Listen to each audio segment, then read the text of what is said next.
Well, this has been a historic week of immeasurable consequences and headed into the potential for another impeachment of President Trump. Want to get our perspective with two presidential historians. Doug Wead is a former advisor to President Bush. He's also the author of Inside Trump's White House. We're also joined by Craig Shirley, the New York Times bestselling author and biographer of President Reagan. Welcome to you both. Now, Doug, I'll come to you because I believe most Americans would agree that the most overutilized word in the English language right now is the word unprecedented. Everything has been unprecedented, according to the media, if you listen to them, for the last 4 years. But realistically, we've had deep divisions before in this nation. We've had a civil war. We've had the 60s with 1968 and 1969, the upheaval that we've seen there. What are the comparable periods that could help us provide some guidance to the things that we should do and the things that we should never do again?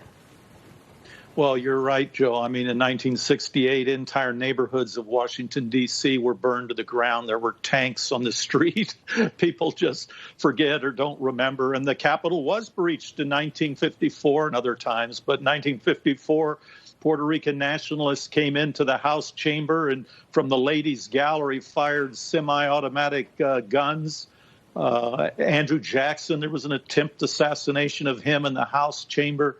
9/11, there was a jet that we believe was headed to the U.S. Capitol with Islamic terrorists planning to crash it into the Capitol.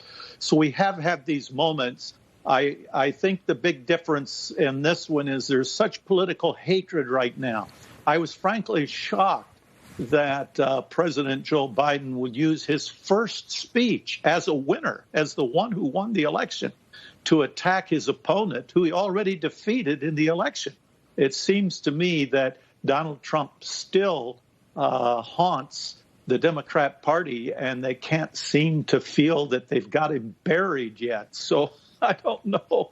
I hear talk, the former labor secretary under Bill Clinton said we need to have re-education camps for these Trump people. So I hope some of these visions that we're hearing from the Democrat Party don't actually happen.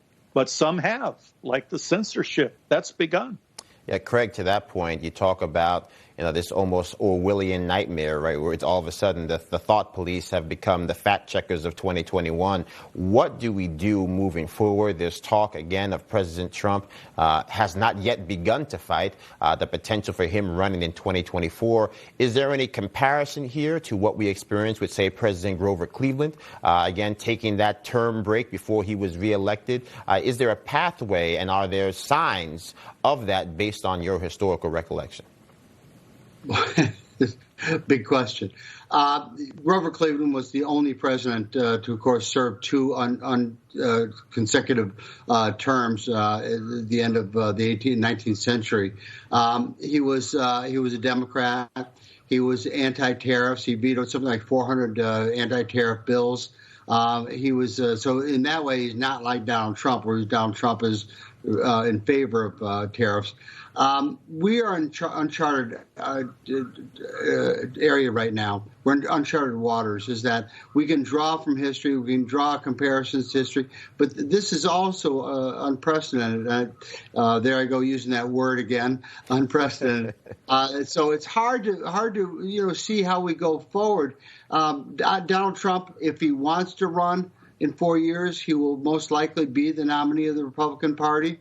But there will not be as uncontested. There will be other voices that are going to speak out against him, against his policies, against this week, so that it's not going to be an uncontested try for the presidency in 4 years. Right. I think one thing too is that I think it's reprehensible that Joe Biden his first utterance as president-elect of the United States would be to attack his opponent and attack his opponent's followers. It's absolutely wrong. It struck absolutely the wrong tone for this country. Yeah, can't unite a country by doubling down on division. Have to leave it there. Craig Shirley, Doug Wead, thanks so much for joining us.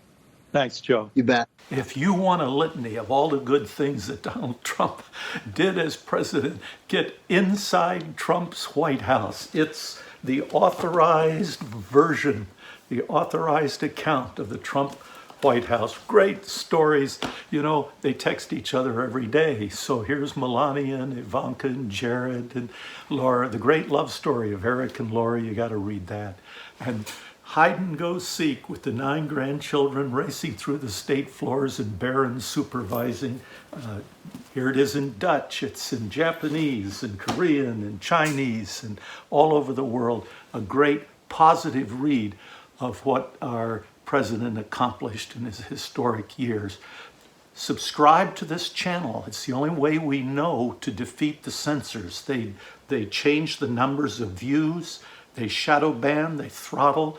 The only way we've been able to try to get videos directly to our people is if they subscribe to the channel and hit the little bell. We're trying to survive this era of censorship, the new Soviet era of the United States.